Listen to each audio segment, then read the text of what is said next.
ہاں جی اگلا سوال ہے، جماعت کروانے کے لیے کم از کم کتنے افراد ہونے چاہیے، اور 2 اور 3 آدمیوں کی جماعت کروانے کا طریقہ بتا دیں؟ ہاں جی صحیح بخاری میں موجود ہے، 2 بندے بھی جماعت کروا سکتے ہیں، وہ بالکل ساتھ کھڑے ہوں گے، لیکن یہ ہے کہ مقتدی جو ہے نا وہ امام کے دائیں طرف کھڑا ہوگا. وہ صحیح بخاری میں موجود ہے. عبداللہ ابن عباس رضی اللہ تعالیٰ عنہ کہتے ہیں کہ نبی علیہ السلام نماز پڑھ رہے تھے اکیلے، یعنی وہ تہجد کی نماز تھی، تو میں جا کے آپ کے بائیں طرف کھڑا ہو گیا، تو آپ نے کان سے پکڑ کے یوں پیچھے سے مجھے اپنے دائیں طرف کھڑا کیا. اس میں الفاظ ہے دائیں طرف کھڑا کیا، یہ نہیں ہے کہ ایک قدم پیچھے کھڑا کیا. وہ کہتے ہیں امام ایک قدم آگے، امام ویسے ہی آگے ہے، کیونکہ آپ جب دائیں طرف جو کھڑا ہوتا ہے وہ مقتدی ہوتا ہے، بائیں طرف امام ہوتا ہے، وہ آگے ہی ہے، وہ لیڈ ہی کر رہا ہے. تو یہ نہیں ہے کہ وہ ایک قدم پیچھے کھڑا ہوگا، پاؤں سے پاؤں ملایا جائے گا. جب 3 ہوں گے نا تو پیچھے جو آئے گا وہ یا تو امام کو آگے بڑھنے کی جگہ تو امام کو تھپکی دے، امام آگے چلا جائے، یا مقتدی کو پکڑ کے پیچھے کر لے. تو 3 کی جب امامت ہوگی تو 2 پیچھے کھڑے ہوں گے اور 1 آگے. البتہ اب اگر وہ تشہد میں بیٹھ چکے ہیں، اب تو امام ظاہر تشہد سے اٹھ کے تو آگے جانے سے رہا، تو پھر آپ اس کے ساتھ ہی پڑھ لیں، یعنی وہ دائیں طرف جو ایک نمازی ہے اس کے ساتھ ہی دوسرا کھڑا کر لیں. تو وہ مطلب کیٹاسٹرافک کنڈیشن ہے، نماز ہو جائے گی، کوئی مسئلہ نہیں اس میں. کیا نفل نماز یا قضا نماز کی جماعت کروا سکتے ہیں؟ ہاں ہو سکتی ہے. صحیح مسلم میں حدیث موجود ہے کہ نبی صلی اللہ علیہ وآلہ وسلم کی ایک دفعہ فجر کی نماز قضا ہو گئی تھی، یعنی وقت گزر کے، اور وہ لمبی حدیث ہے کہ حضرت بلال حبشی رضی اللہ تعالیٰ عنہ کی ڈیوٹی لگائی گئی. مطلب آپ سے ان کا مشورہ تھا کہ رات کا کافی اندھیر ہو چکا تھا، یعنی غزوہ تبوک سے واپس آ رہے تھے، تو صحابہ نے کہا تھوڑی جی آنکھ لا لینے. آپ نے فرمایا نہیں، فجر پڑھ کے سوئیں گے. ان کا نہیں، تھوڑا آرام کر لیتے ہیں، ایک بندے کی ڈیوٹی لگا لیتے ہیں. حضرت بلال کی ڈیوٹی لگائی، وہ اونٹ پہ بیٹھ کے مشرق کی طرف منہ کر کے، ان کا جی ٹھیک ہے میں آپ کو جگا دوں گا. اب گھڑیاں تو ہے نہیں تھی، الارم تو ہے نہیں تھا اس وقت. اللہ کرنا ہوا حضرت بلال بھی سو گئے، اور آپ کے قوالی والے حضرات کہتے ہیں جی بلال نے اذان دی، سورج ہی نہیں نکلا. اتنے جو بلال نے ڈیوٹی لگی ہے، سورج کے نکلا، آپ بھی سو گئے.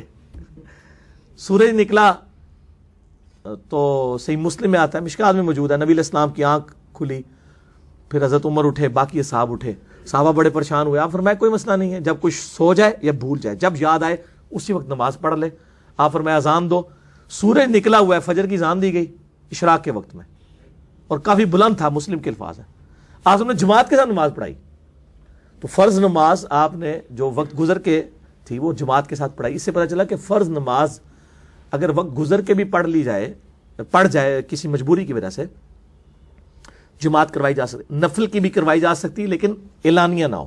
بخاری مسلم میں کتنی حدیثیں ہیں کہ نبی علیہ السلام کسی صحابی کے گھر گئے ہیں، تو اس نے کہا وسلم آپ اس جگہ پہ نماز پڑھ دینا تو میں اس کو بیت مسجد بنا لوں گا.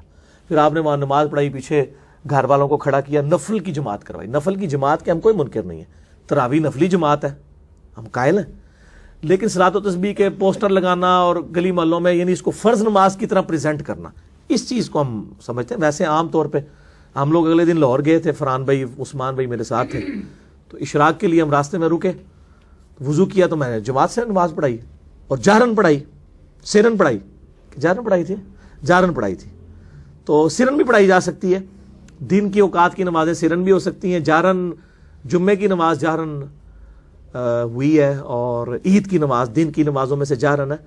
تو ہم نے اشراق کی نماز مجھے یاد آ گیا جہرن ہی پڑھائی میں نے، اور نفل کی جماعت کروا لی ہم نے. اشراق کی بھی، نفل کی بھی جماعت ہو سکتی ہے، فرض کی بھی وقت گزر کے بھی ہو سکتی ہے، کوئی مسئلہ نہیں.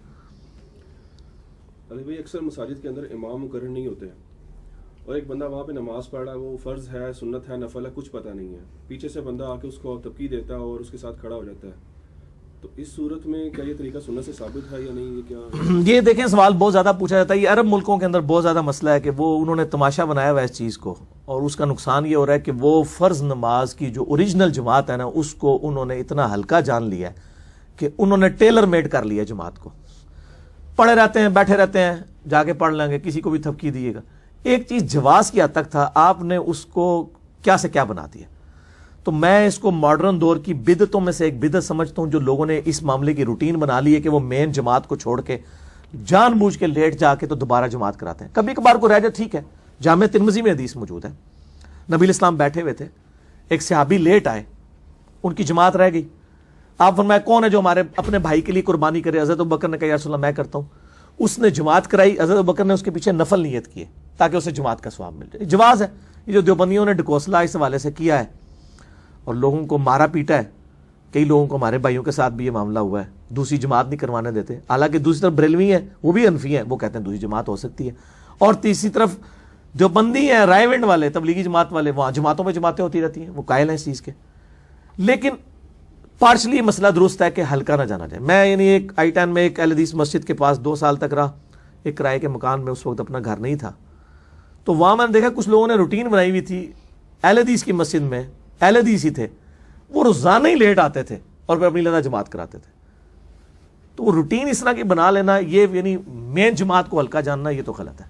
ہاں اگر کبھی کبھار ہو جاتا ہے جماعت ضرور کروائیں. باقی یہ جو ہے نا کہ کوئی نفل پڑھ رہا ہے, سنتے پڑھ رہا ہے, تھپکی دے کے بیٹھ جانا, یہ جواز کی حد تک, یہ تھپکی اتنی ہی ہے جو بخاری مسلم میں حدیث ہے کہ نبی علیہ السلام تہجد کی نماز پڑھ رہے تھے, تو اکیلے پڑھ رہے تھے. حضرت عبداللہ ابن عباس آ کے پیچھے انہوں نے نماز الٹی طرف نیت کر لی, بائیں طرف, تو آپ نے ان کو کان سے پکڑ کے دائیں طرف کھڑا کر لیا, یعنی وہ آپ صلی اللہ علیہ وسلم کے بعد آپ کے پیچھے شامل ہوئے. یہ ایک حدیث ہے جس کا جواز لیا گیا. دوسری حدیث بخاری مسلم کی وہ ہے کہ معاذ ابن جبل کہتے ہیں کہ میں نبی علیہ السلام کے پیچھے عشاء کی نماز پڑھتا تھا, اس کے بعد میں اپنی قوم میں جا کے عشاء کی امامت کرتا تھا. حالانکہ انہوں نے پڑھی ہوتی تھی عشاء, دوبارہ جا کے نفل پڑھ رہے ہوتے تھے خود نفلی. اسی کے بعد امام بخاری نے باب باندھا ہے کہ متنفل کے پیچھے فرض والے کی بھی نماز ہو جاتی ہے. جماعت قائم کرنے میں ضروری نہیں ہے کہ امام اور مقتدی کی نیت ایک ہو, یعنی یہ ہو سکتا ہے کہ امام جو ہے نفل پڑھا رہا ہے, مقتدی جو ہے وہ پیچھے فرض پڑھ رہا ہے. تو لیکن یہ پھر تماشا نہ بن جائے, جس طرح ہمارے یہاں پہ تراویح میں روزانہ لوگ لیٹ ہوتے ہیں, پھر تراویحوں میں جا کے عشاء کی نیت کر رہے ہوتے ہیں. جواز کی حد تک کہ اس کو تماشا تو نہ بنایا جائے, تو ہو جاتا ہے. لیکن یہ جو کچھ ہوا ہوا ہے وہ تھپکی دے کے پیچھے, وہ ان 2 حدیثوں کو جوڑ کے ایک اجتہاداً مسئلہ نکالا ہوا ہے. باقی جو اس وقت عرب ملکوں میں تماشا بن چکا ہے, سعودیہ کے اندر اور کویت کے اندر اور دبئی کے اندر, کہ لوگ مین جماعت کو انہوں نے کہا ٹھیک ہے مین جماعت ہوتی جدھر مرضی جائے, اسی جا کے اپنی جماعت کرا لیں گے, یا جو پڑھ رہے گا پیچھے تھپکی دے کے کھڑے ہو جائیں گے. یہ اس وقت پریکٹیکلی تقریباً بدعت کی شکل اختیار کر چکی ہے, کیونکہ اس نے اوریجنل دین کو جو ہے نا وہ اپنی حالت سے ہٹا دیا ہے اور لوگوں نے تماشا بنا لیا ہوا ہے. تو جواز کی حد تک ہے, کبھی کبھار ہو جائے ضرور کریں. اور وہ کوئی بیچارہ پاکستانی, اس کو تو پتہ بھی نہیں ہوتا ان مسئلوں کا, یہ صرف جواز تھا. اور یہ قیاساً اور اجتہاداً مسئلہ ہے, یہ قرآن سنت اجماع کا مسئلہ نہیں ہے, قیاسی مسئلہ ہے جس کو اتنا بڑا بڑھا دیا گیا ہے کہ وہ عرب ملکوں میں یہ تماشا ہی بن گیا ہوا ہے. ٹھیک ہو گیا علی بھائی, اسی میں فرض کی نیت بھی تبدیل ہو سکتی ہے. جس طرح آج ہم نے ظہرین پڑھی ہے, تو کیا جب ہم عصر پڑھ رہے تھے تو کوئی پیچھے سے آ کے اپنی ظہر کی نماز, ہاں پڑھ سکتا ہے, صرف مغرب کے ساتھ ایشو ہو جاتا ہے نا, کیونکہ مغرب کی آرڈر رکھتے ہیں, اس کو چھوڑ کے باقی ہو سکتا ہے, بالکل ہو سکتا ہے. جب نفل والے کے پیچھے فرض ہو سکتے ہیں تو فرض والے کے پیچھے دوسرے فرض بھی ہو سکتے ہیں. علی بھائی, ایک بھائی کا سوال ہے کہ میرے گھر کے پاس ایک مسجد خالی پڑی ہوئی ہے اور میں وہاں اکیلے ہی نماز پڑھ رہا ہوتا ہوں, امام یعنی اکیلا ہی پڑھ رہا ہوتا ہوں, تو عشاء کی نماز اب وہ جہرن پڑھے گا یا سرن پڑھے گا؟ نہیں, وہ اکیلی مسجد کون سی ہے, پہلے تو یہ تو اور مسئلہ شروع ہو گیا نا کہ یہ مسجد کون سی ہے کہ وہ اکیلی پڑی ہوئی ہے, ادھر کوئی اور مسلمان نہیں. اس کا تو مطلب یہ ہے کہ ادھر مسجد ایک ہے اور مسلمان بھی ایک ہے بڑی. تو وہ تو پہلے تو میں اس کو مشورہ یہ دوں گا کہ بھائی اس مسجد کو آباد کرو. ٹھیک ہے, وہ مسجد کیوں ایسی مسجد ہے کہ جس میں کوئی مسلمان ہی اویلیبل نہیں ہے نماز پڑھنے کے لیے. باقی یہ بات صحیح ہے کہ چونکہ مغرب عشاء اور فجر یہ جہری نمازیں ہیں, یہ آپ کی جب جماعت رہ جائے تو اکیلے میں اس کو جہرن پڑھنا ہی بہتر ہے, کیونکہ اللہ نے اسے جہرن رکھا ہے. البتہ اس پہ اجماع امت ہے کہ جس کی جماعت رہ جائے وہ اگر جہری نمازیں میں سرن پڑھ لے, جو ہم عموماً پڑھتے ہیں, جو لوگ, اللہ تو نہ کرے میں پڑھوں کبھی, میں تو کوشش جماعت سے ہی پڑھتا ہوں الحمدللہ, یعنی جو لوگ ہمارے عام مسلمان پڑھتے ہیں کہ جب جہری نماز کوئی رہ جائے تو وہ عام حالت میں سنتوں کی طرح خاموشی کے ساتھ آہستہ آواز میں پڑھ رہے ہوتے ہیں. یہ جواز کی حد تک ہے. بہتر یہی ہے کہ جہری نماز کو جہرن ہی پڑھا جائے, اور ان کو کہ اکیلے پڑھ رہے ہیں تو اقامت بھی کہیں. بخاری میں حدیث ہے تیرے رب کو اس گڈریے پہ بڑا پیار آتا ہے جو اکیلا پہاڑ کی چوٹی پہ ایک اذان اور اقامت دے کے نماز قائم کرتا ہے. اکیلا کیسے قائم کر رہا ہوگا کہ وہ خود ہی اذان دیتا ہے, خود ہی اقامت پڑھتا ہے, خود ہی جماعت کراتا ہے. ہو سکتا ہے فرشتے پیچھے آ کے نیت کر لیتے ہوں یا جنات کر لیتے ہوں, تو وہ پتہ تو نہیں چلے گا, لیکن وہ تو خود تو اکیلا ہی پڑھ رہا ہے. ٹھیک ہو, اگر نماز میں پہلی صف مکمل ہو اور پیچھے اکیلا آدمی کھڑا ہو گیا, اس کی نماز ہو جائے گی؟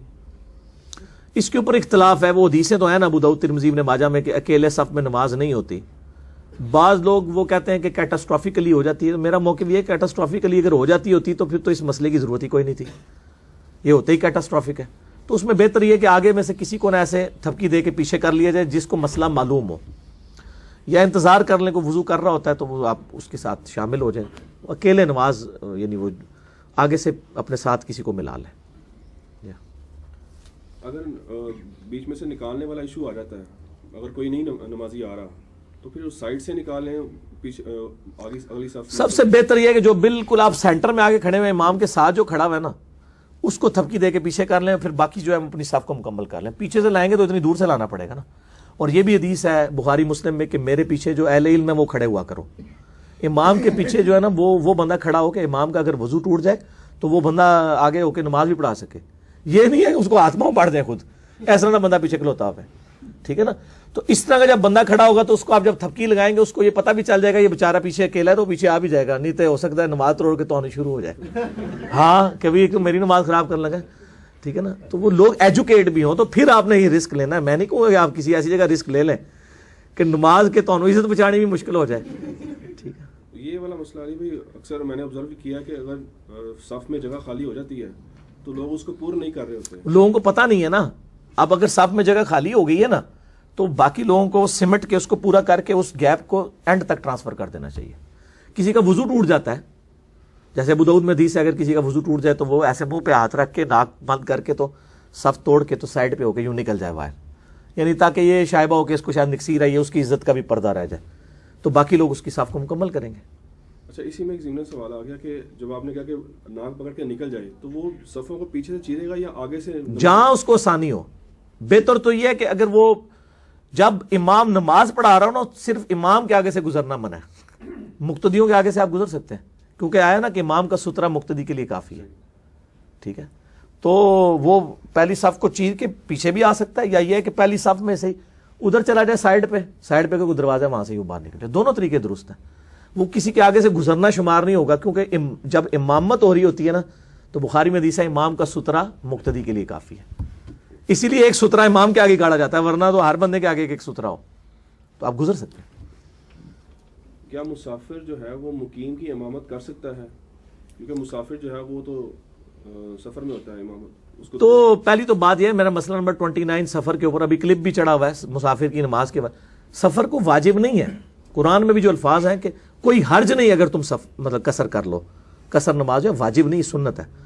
تو مسافر یعنی وہ فیسلٹی سے اگر فائدہ اٹھا رہا ہے, ٹھیک ہے کہ وہ 2 فرض پڑھتا ہے تو ٹھیک ہے امامت کر سکتا ہے, وہ 2 پڑھ کے نا سلام پھیر دے گا, اور جو پیچھے والے ہیں نا وہ اپنی جو باقی کی 2 رکھتے ہیں نا ان کو پورا کر لیں گے. لیکن بہتر یہ ہے کہ مسافر کو آپ امامت کے لیے آگے نہ کریں, مسافر جو ہے مقیم کے پیچھے پڑھے, پوری پڑھ لے, افضل بھی ہے. سنن نسائی میں حدیث ہے, سیدہ عائشہ کہتی ہیں ایک سفر کے دوران نبی علیہ السلام نے فرض روزہ رمضان کا چھوڑ دیا, میں نے رکھا, آپ نے 2 فرض پڑھے, میں نے 4 پڑھ لیے. تو آپ فرمایا احسنتی عائشہ, تو نے اچھا کام کیا عائشہ, اور مجھ پہ بھی کوئی ملامت نہیں ہے. خود سنن دارقطنی میں ہے کہ نبی علیہ السلام نے سفر کے دوران فرض 4 بھی پڑھے, لیکن اکثر آپ کا عمل 2 فرض پڑھنے کا ہے, سوائے مغرب کے وہ 3 ہوں گے. تو وہ اگر کوئی اس طریقے سے کر لیتا ہے تو ٹھیک ہے, یعنی وہ امام جو ہے وہ مسافر ہے اور مقتدی جو ہے وہ, لیکن وہ 4 ہی پڑھیں گے. جب امام مقیم ہوگا پھر مقتدی جو چاہے مسافر بھی اس کو 4 ہی پورے پڑھنے پڑیں. ہاں جی, میں نے اسی لیے بتا دیا, میرا کلپ ریکارڈڈ موجود ہے, بڑا ڈیٹیل ہے, اس پہ 15 منٹ اور لگ جائیں گے. وہ سفر والا میرا کلپ دیکھ لیں, مسافر کی نماز, انجینئر محمد علی مرزا لکھ دیں تو کلپ کھل جائے گا. علی آپ نے اس کا ذکر تو پہلے کر دیا کہ ایک آدمی 2 دفعہ امامت کروا سکتا ہے, کیا جمعہ بھی 2 دفعہ کروا سکتا ہے کوئی امام؟ کیوں نہیں کروائے گا, جمعہ بھی نماز ہی ہے, کروا سکتا ہے. اس میں اس کو خطبہ وغیرہ جو ہے وہ سارا وہ مطلب کرنا پڑے گا؟ ہاں کرے, ظاہر ہے وہ تو پیسوں کے لیے کر رہا ہے, کرے, 3 پڑھائے 4 پڑھائے, جتنا پڑھائے گا زیادہ کمائی ہوگی. فیس باللہ تو نہیں پڑھا رہے ہوتے نا, پتہ اگر جماعت کے ساتھ. لیکن یہ جو پڑھا رہے ہوتے ہیں نا زیادہ تر تو وہ مطلب قائل ہی نہیں ہوتے ہیں, وہ صرف تقریریں 2-3 جگہ کرتے ہیں, امام انہوں نے اور رکھے ہوئے ہوتے ہیں.